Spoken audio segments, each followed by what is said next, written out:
Hi, everyone. This is acyuta-bhava from Nightlight Astrology. It is Thursday, April 2nd, and today we're going to take a look at Mercury's upcoming conjunction to the planet Neptune. Both are in the sign of Pisces. We've been dealing with Mercury and Pisces for a very long time. In some ways, this is sort of like the grand finale because Mercury will be leaving Pisces shortly after basically a couple of months going back and forth through its retrograde. So we're going to dive into that today. Before I get into that, I want to remind all of you that my course, Ancient Astrology for the Modern Mystic, starts in the middle of June. We are slowly starting to fill up. If you are interested, the early bird rate is available until June 1st. You save $500 off the cost of the course. There's a tuition payment plan if you need it. And for a lot of people who are suffering from being out of work due to the coronavirus, we have need-based tuition. There's a sliding scale that you can use for your monthly tuition for the year. But we're really not saying no to anyone. We're letting people pretty much set their price if they can't make our suggested range. Just don't want to price people out who wanted to study, but who are just being thrown for a total loop right now. So if that's you, please feel free to check it out. The class is 30 lectures on the year. They're all about 2.5, 3 hours long. We meet by webinar. There's 12 additional guest lectures from professional astrologers in the industry. There's bonus material, there's homework, there's group forums. We start from the ground up. It's very good for people who are total beginners. It's also good for people who know some astrology but have never studied ancient classical astrology, which is much more predictive, much more organized and structured. It'll really help you shape your predictive abilities as a reader. By the end of the class, we also, the last 8, 9 classes, are bringing in live guests who I read for. And then after they leave the classroom, we break down the session in workshop style together and talk about how to put together a reading. So it's a really great program. This is the 20th program that I've done over the past 10 years. I would love to see some of you there. It's a great time because we're in a really unique historical moment right now. Astrology is, in some ways, there's never been a better time to study the sacred science of karma. At the same time, again, like I know a lot of people are hurting right now, so I'm dedicated to, I've always been doing need-based tuition for a really long time, but I'm dedicated to making sure that people can really work it within whatever their budget might be. If you really want to study, we're going to try to make it happen for people. So just reach out, check out my website, nightlightastrology.com. If you go to the first year course, you can check it out. I've also got a year 2 program and a horary astrology program starting all in June. So check them out. If you have any questions, info@nightlightastrology.com. All right. So getting into this, let's take a look at the actual transit so that you can just see. I always like to show it on the screen, give you a sense of what it looks like. All right. So here it is. You can see Mercury is getting together with Neptune in about 19 degrees of Pisces right there. And this transit is going to perfect between now and Saturday. So you see today, it's about Thursday, it's about 17 degrees. Neptune's at 19. Mercury tomorrow moving into the 18th degree, and between tomorrow and Saturday moves through that 19th into the 20th degree. You can even give it a few days to get about 3 degrees of separation. So take it all the way till Monday. You'll really probably still be feeling the effects of this transit. Mercury will start picking up some sextiles to Pluto and Jupiter by then as well. But the main thing is how to understand and spot Mercury and Neptune in your daily experiences right now. So there's so many different ways of putting these two together. Of course, we have to talk about the fact that Mercury is in its detriment right now and in its fall. It's a really challenging place for Mercury. However, at the end of the day, this is Jupiter's sign. And so we always have to look at what Jupiter's doing. One of the things that makes this such a powerful Mercury transit right now is because Jupiter is its host. It's in Jupiter's sign of Pisces. Its host, Jupiter, is conjoined with Pluto in Capricorn.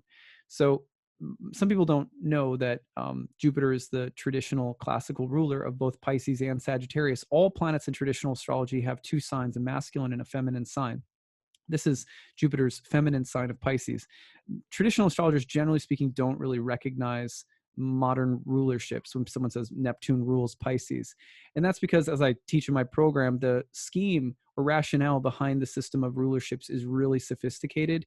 And when modern astrologers were trying to assign rulerships of the outer planets, they really didn't understand what the system of dignities was and what it meant.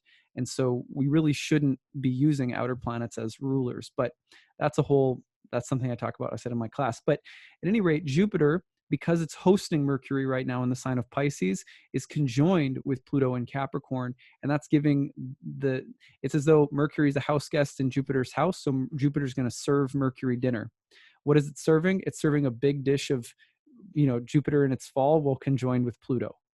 So it's serving up deep, heavy, transformative, Plutonian, Jupiterian kinds of experiences. If you go back and listen to my Jupiter and Pluto videos that I've done a few of them, or Jupiter entering Capricorn videos, you can learn more about what Jupiter in Capricorn is like. But it just gives it a lot of gravity, this Mercury-Neptune transit. I was personally affected by it last night in such a powerful way. So just to give one little example before I dive into the archetypal combination, last night, I found out that Adam Schlesinger from Fountains of Wayne, lead singer of Fountains of Wayne, had passed away from complications due to the coronavirus. It hit me so hard. I was really emotional about it. Not because I knew him personally, but because when I was a teenager, my family moved from a small town to a big suburb, and I went from kind of knowing who I was and my place in like a social sense, to really being a loner and an outsider and someone that I didn't really have any friends, and I was really alone. And I became really introverted, and that period of time was really, really depressive for me. And eventually, it kind of led into college, and then in my early 20s, I dealt with some opiate addiction. Now, all of that is something that I ended up writing a book about, because one of the main reasons that I was able to come out of that phase of my life was due to a trip that I took to South America in, I think it was 2003, 2004, to the Amazon to drink ayahuasca. And so over the course of a number of years, ayahuasca shamanism started pulling me out of some drug addiction problems that I had, and bringing me back to a spiritual path. I grew up a preacher's kid, so it was a plant medicine that really sort of saved my life, and then gradually brought me to study and practice of yoga, as well as astrology. During that period of time, it was really dark and depressive for me, and pretty self-destructive. Adam Schlesinger's music was a bright spot for me. And it was always something that I listened to lift my spirits.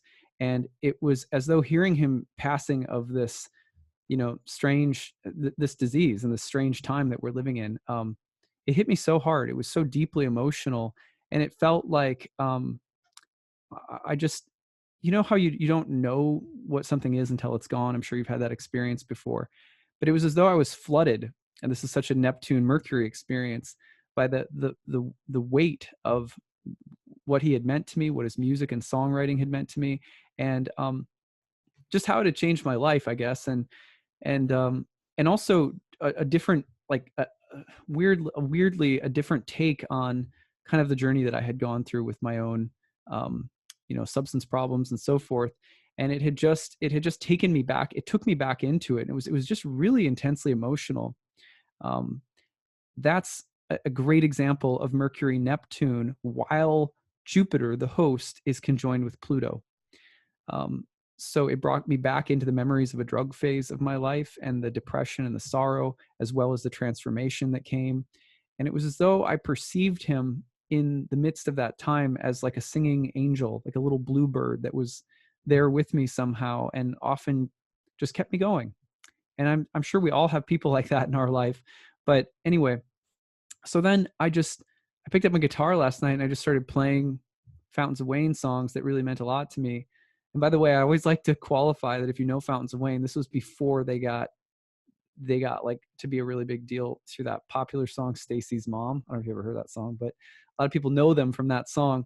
Or even when they were, I think they ended up doing the soundtrack for That Thing You Do, if you remember that movie. But I was listening to them. I had a best friend of mine, and it was his older brother who was into really obscure alternative rock bands, Matthew Sweet, the Pixies, the Posies, stuff that wasn't playing on the radio so much. Elliott Smith. I mean, so many bands that like you wouldn't hear on mainstream so much. And I got into Fountains of Wayne back then, and it was just, it also felt like my secret. So all of these things have to do with Mercury Neptune, which is why I'm sharing the story, because Mercury Neptune can relate to flooded emotional states. It can relate to secrets, angels, messages, intense emotional memories or recollections, all sorts of really interesting things. And I mean, it was so powerful. So anyway, um, I'd love to hear your stories too after I go through this. So you can find, here's some things that you can look for: tranquil mental energy. Just in general, you may find that like there's a wave and that your mind is able to just kind of tune into it. That's a really nice part of Mercury and Neptune. By the way, the other weird thing that happened last night was after this flood, I got a, you know, just like a really intense headache for a couple of hours, and then it just weirdly went away, and it felt like a purge. And that's another thing you can see is these tranquil mental states, but also you can see these almost like grand, incredible epiphanies that have this bigger than life feeling. And part of that is Neptune, but part of that is also, again, Jupiter disposing in the conjunction with Pluto right now, which is also perfecting in the next couple of days. I'll be doing a video about that one again tomorrow. So tranquil mental energy, as well, almost like, you know, the smoothness of a beautiful sonata or something like that. But then interestingly, there can be these intense, overwhelming waves that come through mentally and emotionally, and that carry with them these deep psychic messages, basically, or just kind of intense awareness that can come through. You can also see that there are fluid states of consciousness and inspiration. If you write, you can sit down and sometimes just stream of consciousness. And you know, or if you're a musician, I played my guitar, did a little tribute for him last night. I'm not a musician, but I love to play, you know, as a hobby. Um, but if you're an artist in your spare time at all, you may also find that right now you're able to just channel and um, positively work with what you're feeling and what's going on in your mind and in the environment around you. So um, if you feel inspired, let it go. You know what I mean? It's a good time to let things go and to have healing in that way. You can also easily see the interconnectedness of things, the same wave energy, the tranquil mind. Uh, that's a state that's always there, right? And oftentimes, if we have a lifestyle that includes meditation or mindfulness practices, for me, it's mantra meditation. Um, we will oftentimes start to see the world and patterns and of interconnection more easily. We're not talking about paranoia. We're talking about the gentle shimmering of the fractal nature of things behind the appearance, and they just start to come forth and show themselves a little bit more. And that's a Mercury Neptune thing. What does speak of people who are born with it? You know, you can imagine that seeing that all the time is not always a good thing, because sometimes it can be very overwhelming and it can lead to, you know, increased anxiety and paranoia. Patterns, it turns out, are rather endless, and we can see patterns everywhere, but there's also sort of because there's no end to them. We also have to be careful that we don't get into conspiracies of meaning. You know, when everything is meaningful, if we start to obsess about meaning, it becomes ironically meaningless, and that's often the point at which a person tips from being able to see subtle beauty into becoming paranoid. You can see a lot of that right now too in social media, where people are spinning all sorts of stories about, well, you know, the coronavirus is happening because of this, and they're building underground cities, and they're like, I don't know, I've seen all sorts of crazy stuff flying around. When I was in an ayahuasca ceremony one time, I used to be really interested in conspiracy theories, and no offense to anyone who is, but I can't ever get back into it again. And I'll just explain the reason why.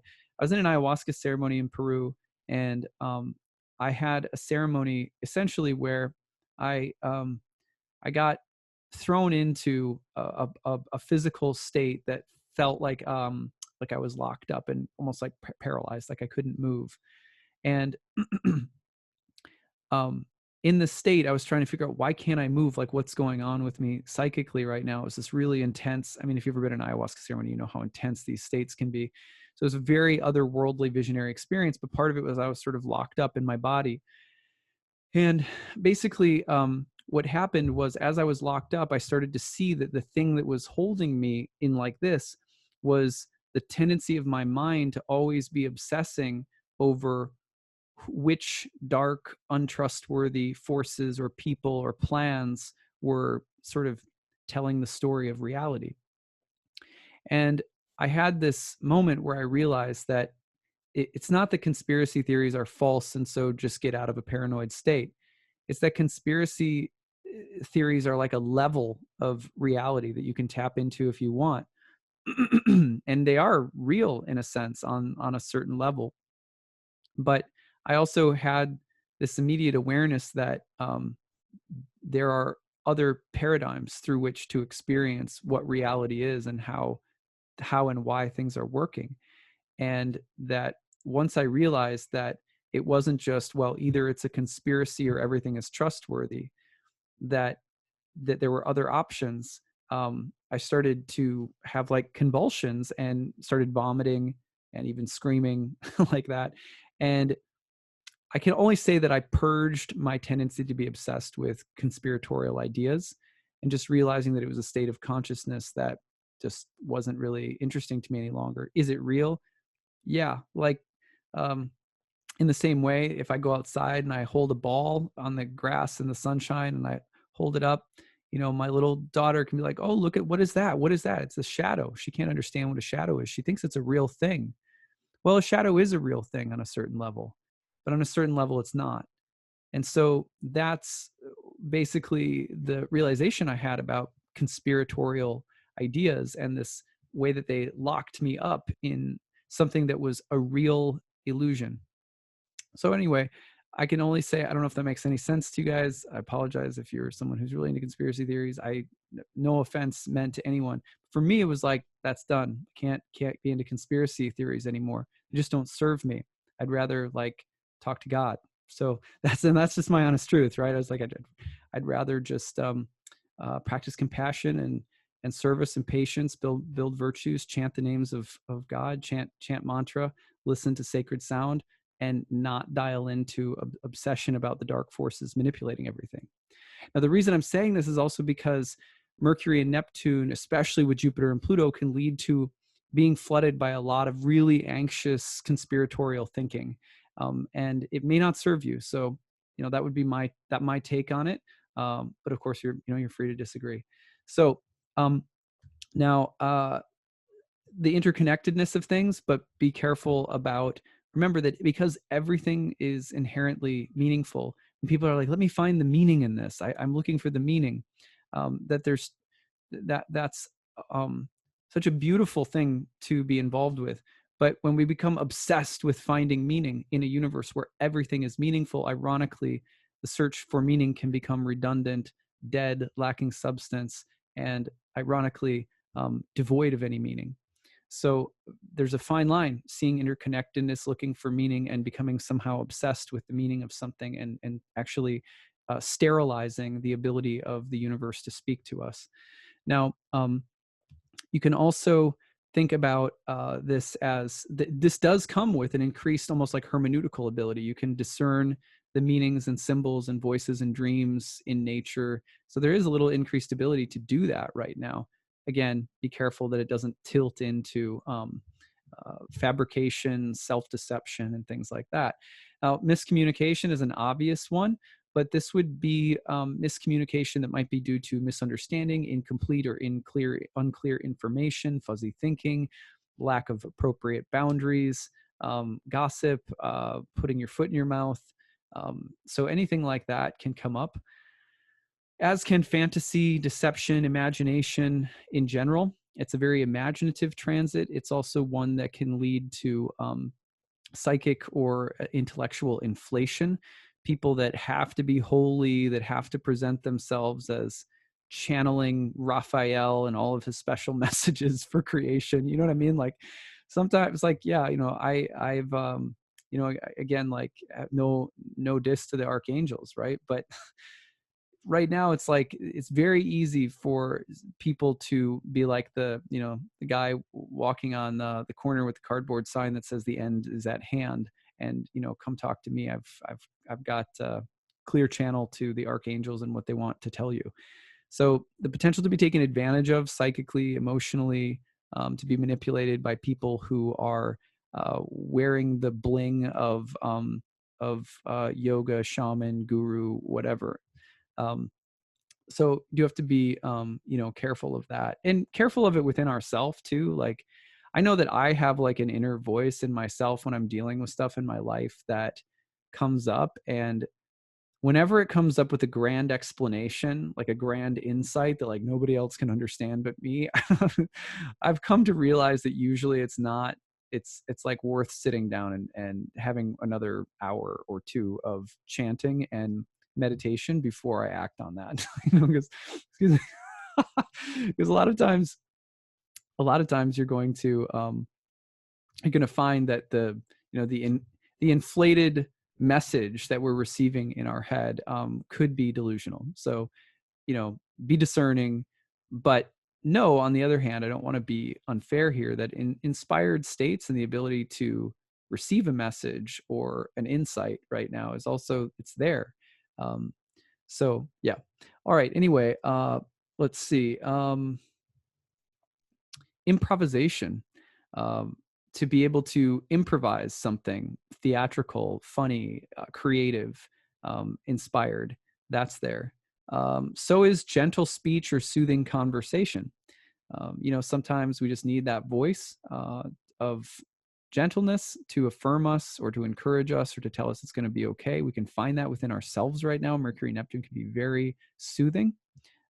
But also, Mercury, Neptune can be the forked tongue, right? So it can go in two directions again. And one of the things that's nice about us is that the cleaner that we are in body, mind, and spirit, because we're taking care of ourselves, our body as a temple, the easier it is to hear in the quality of sound in a person's voice, whether they're speaking from a place of integrity or whether they're coming at something with some degree of self-interest. We should excuse each other from having a little bit of self-interest in life, right? We're not all, glowing like level 10 saints or anything. But, you can feel and sense and hear in people's voice and in the quality of sound right now, generally speaking, a person's intentions a little bit more clearly. And it's also potentially a little bit easier to be deceived. And that it sounds like it's a contradiction, but it's not. The reason it's easy to be deceived right now is because there's a secretive, subtle energy with Mercury, Neptune. However, if you're someone who stays, you keep a clear mind and a kind of a healthy sanctuary, you'll be able to sense more than usual the subtle forces that are not the healthy ones for you right now.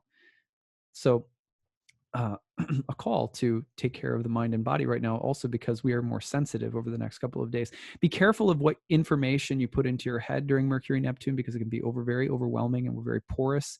And this is a very psychosomatic kind of transit. For example, in the news today, I read the headline was, "We think that people may need masks because this may be, communicable or whatever by air or talking or, something like that." This is speaking to the coronavirus. So there's that sense of the boundaries being very thin and things being transferred very easily. So if you don't like, for example, for me, there's certain things right now in the news, in the media, and social media that people are on about with this. And it's like that ceremony. For me, I just have to turn it off, because over time and repetition, those things have a way of penetrating and making our consciousness and our bodies and our lives change. Everything comes through association in life. Who we hang out with and what we put into our mind, our body, our ears, our food, everything like that is shaping us all the time. So if we want to spiritually evolve, we have to become more sensitive to what influences us. And on the flip side, we have to be careful that we don't develop an attachment to being sensitive. A lot of people, when you're like, you say this, like 100 people in the front row are like, "I'm an empath," like, "I'm an empath. I'm so sensitive. I feel everything. I'm sick all the time. I have heavy metals in my body." Like, just all of the kind of, the hoopla that goes around where we tried to build our egos based on based on how sensitive we are. I'm trying to be funny, but so I don't mean to offend anyone. But anyway, you get what I'm saying. You have to be careful also of like building an ego based on I'm holy, or I'm a psychic, or I'm a medium, or I'm talking to the Pleiades, or also I'm so sensitive and that makes me so special. I feel pain so acutely, blah blah blah. So the ego can be really subtle, and Mercury, Neptune can really amplify that feeling of like, look how whatever I am, with the sensitivity or the spiritual gifts, or something like that. So okay. And I'm kind of cynical, like I admit, like you might say like, geez, you sound like kind of a jerk. And like, the reason is like, I've been working in the sort of new age world for 10 years, like full time. So I've just sort of seen it all at this point, including my own, bonanza of craziness. So anyway, uh, miraculous information. That's a good one. There can just be things that come to mind, epiphanies that you have, insights, even emails or communication that you receive from people that's just really uplifting or inspiring or eye-opening in some way. This is a right brain kind of transit, you could say. Do I have that right? Yeah, right brain. It's a creative side, I think. Anyway, doubt, hope, and faith combining. You can feel waves of feeling really doubtful, skeptical, worried, and then waves of feeling really inspired and trusting. It's easy to miss details or important particulars, and to gloss over them, and maybe to one's detriment. At the same time, it's a good time to forgive where someone's being overly picky or critical. Forgiveness, just the wash of healing water. Um, take care of your feet, take care of your immunity during this transit, a little bit more open. Secretive plans or information. Be careful of gossip, deception, secretiveness. This, for example, this transit is also associated with poison, intoxication, hypnosis, and altered states of consciousness in general. Be careful that you are not drowning your sorrows in alcohol right now. Find a better way. Someone in one of my recent posts was saying that they don't like that people are anti-escapism right now. Like, and I sort of empathize with that. It's like everyone's saying, don't zone out, don't check out. I think there's a fine line between like, what do we want people to do? Just sit in a yogic posture and, stare at the sun from dawn to dusk, and insisting that they level up to, the highest level by virtue of this coronavirus. I don't think anyone's saying that, but I think that people are saying, don't tune out, be present right now. So however you can be present while also doing some things to distract yourself. Like I actually ordered for my daughter, like I'm going to introduce her to Candyland. I'm stoked. You know what I mean? Like what a kind of stupid, it's not like I'm educating her or, teaching her anything that's really vital, but I am teaching her how to have fun and how to have, some imagination and play, and how to tune out for a moment of the intense craziness, which can include some hypervigilant response to it spiritually or psychologically. So, there is maybe some healthy need to escape and have fun, but be careful of those forms of escape right now that, you know, uh, can really almost turn us off when we need to stay open. So whatever that might be, each person, it's a little different. um, and yeah, I mean, Candyland. I was a long time ago, so I played that game, and I was like, oh my god, it's so exciting. Actually, she's getting a little bit older. I'm like, all this stuff that like I've forgotten about that's going to be kind of cool to revisit. And then I'm also kind of preparing for the fact that the stuff that I'm going to want to do, she's probably not at all going to want to do. So anyway, I was thinking about Jim Carrey in the movie The Mask. Do you guys remember that movie? So the way that he was able to like contort himself in all different ways, Mercury Neptune is very shapeshifty. So that's something to watch for. Paradox, riddles, and mantras. Over the weekend, I'm hoping to put out a video on mantra meditation on my Bhakti channel, which if you haven't checked out yet, go to my website, new Bhakti page up. If you want to learn more about Bhakti yoga, I have a whole private YouTube channel, new content coming out all the time. Good time. Actually, it's a great time to study Bhakti yoga. Mercury Neptune's a good thing for studying something sacred, reading the Tao Te Ching, learning something that's spiritual and inspiring, or even watching something. Like a student of mine has been watching a series on ancient Egypt and mystical Egypt or something like that it's called. Anyway, she's really enjoying it. She just got it and was all hyped up about it. And I was like, oh, it's so Mercury, Neptune. Anyway, paradox, riddles, and mantras. Also forgetfulness. It's very easy to just forget stuff right now. Finally, Mercury, Neptune is also about the songs or the melodies that somehow carry us through. And I'm going to end with that because that was how this transit hit me last night. There are, music and sound vibration in general is something that we can literally attach our consciousness to. Um, really the primordial essence in some ways of the universe is, sound vibration. And so it's a good time to connect with the waves of transcendental sound that can take our consciousness to places of peace and a peace, as we say in the New Testament, a peace that passes understanding. So I believe that came from the New Testament. Anyway, that's what I've got for you guys today. I would love to hear from you. Please tell me how you are seeing and experiencing Mercury, Neptune. If you have it natally, what's it like? And I would love to hear your stories. And in the meantime, we'll be getting back together shortly for a little bit more on Jupiter's conjunction to Pluto. Mars is coming up into a square with Uranus. A lot of transits in the first 7 days of April that we'll be visiting together. Hope you guys are doing well, taking care of each other. And thank you, by the way, to all of those who are doing the necessary jobs. I think they said something like 7 or 8 out of 10 Americans are in their homes right now or are in some form of social isolation. But for those who are out there doing, medical work, other kinds of work that must go on, thank you for your service. All right, take it easy, everyone.